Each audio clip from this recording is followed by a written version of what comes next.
The She-Hulk Disney Plus show is one of the most divisive, if not the most divisive show on the platform.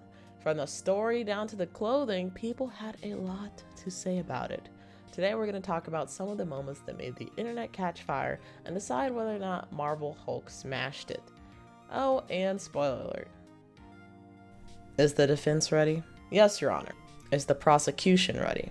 Yes, Your Honor. The prosecution may give their opening statement. Thank you, Your Honor. Ladies and gentlemen of YouTube, we're going to start with episode 1, A Normal Amount of Rage. After Jen runs from the site of the accident to a bar, she is greeted by 3 very friendly men. After greeting her, Jen proceeds to Hulk out and disturb these gentlemen in the process. 1 episode in, and Marvel's already making claims that men are bad. Objection. You're making an unfair statement. While I agree that She-Hulk does show the darker side of some men, there are plenty of men in the show that don't act in a predatory manner, like Pug, Bruce, and Luke Jacobson. In regards to the situation at hand, Jen was given unwanted attention by 3 different men who then proceeded to approach her when she clearly had no interest. Even if they were being friendly, they should have recognized that Jen was distressed. Was she truly distressed, or did she believe she was above interacting with them? Later in the episode, Jen states that she is better than the Hulk in a multitude of ways. I mean, come on, Marvel. She's the Hulk for a day and she already has that good blood. She doesn't have an alter ego, and she can control her anger better than the Hulk. The Hulk has lived one of the most traumatic lives in the MCU and has even attempted suicide. While I admit that Jen shouldn't have said such hurtful things, in her mind, she is better at controlling her anger. Jen also makes some fair points about how women have to suppress their emotions in different situations. While these points are true, I don't think the writers should have made them compete for person with the most trauma. Let's move on to episode 2, Superhuman Law, where Jen continues to make some good points that are not at the expense of others. Starting with asking the question many MCU heroes are wondering, what is the benefit of being a superhero? They have the opportunity to save others, but who's saving their bank account? Are they insured? Objection. Relevance. Sustained. Moving on, if we examine events from both episodes, we come to the conclusion that Jen is essentially being punished for doing the right thing. She's given powers that she never wanted and is then fired from her job for using said powers. So like other Avengers, she faces obstacles of her own and isn't given everything. And I know this is unrelated, but she brings something to the table with her 4th wall breaks, and arguably has her most clever 4th wall break in this episode.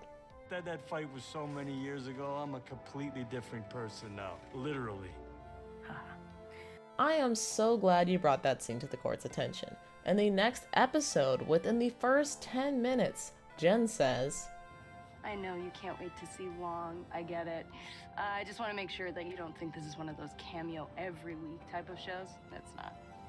Jen proves herself wrong within the same scene, while breaking the 4th wall, I might add. I believe that was Marvel's attempt at a joke. Oh.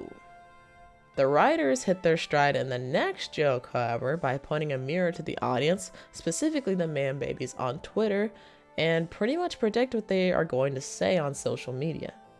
But doesn't that mean that the writers purposefully made bad writing choices? In this particular instance, no. Wait, what do you mean by...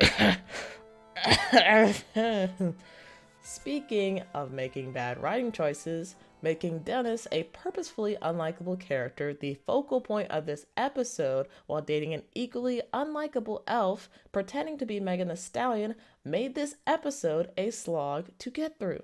Agreed. At least we got Meg Thee Stallion. But was the twerking really necessary? That is so cringy. So Black Widow having her titties out before going to war with aliens is cool. Thor showing his literal butt is great. And even Zemo dancing like he stole his moves from an inflatable man is acceptable, but She-Hulk twerking with Megan Thee Stallion is where we draw the line. Yes. Moving on to episode 4, Is This Not Real Magic? We're introduced to a series favorite character, Madison. What is your name, young lady?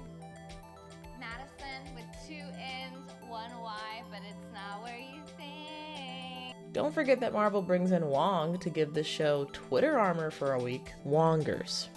The writers want to make it a point that they're writing this unapologetic She-Hulk story, but they have to mention the haters at every turn. For what reason? Again, I think this was an attempt at a joke. However, I agree that these comments can take away from the story at times. Instead of making a joke at the expense of some audience members, I would rather the writers just focus on making jokes that are genuinely funny. I understand that the man babies on Twitter are calling it the MCU, as if female supers never existed in the first place, but making the same joke over and over, just like the man babies, it's not funny. Speaking of things that stink, how about that shallow, sexy doctor guy? Yeah, I was really disappointed in him. Your Honor? Are you sleeping? Well, neither of you are gonna let me run the trial. What else am I supposed to do?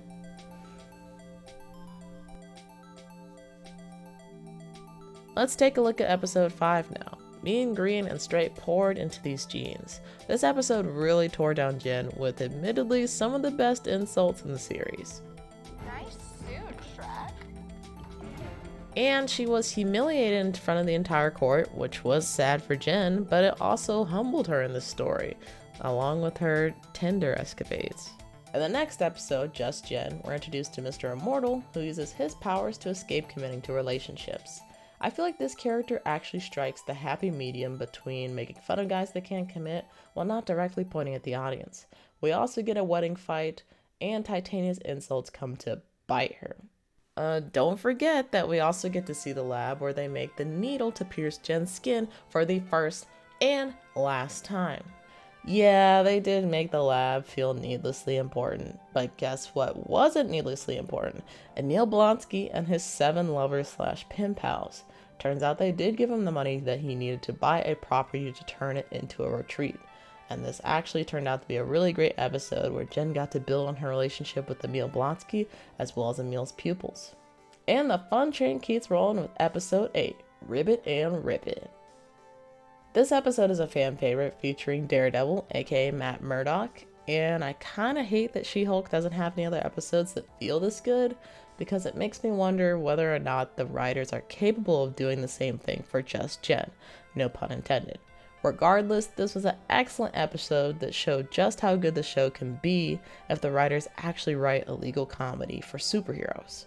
The season ends with episode 9, Whose Show Is This? And it starts off great with a reference to the classic Hulk intro. She is provoked into a rampage that has landed her in prison, and now she is seen only for the raging spirit that dwells within her. And then gets depressing very quickly. I couldn't agree with you more.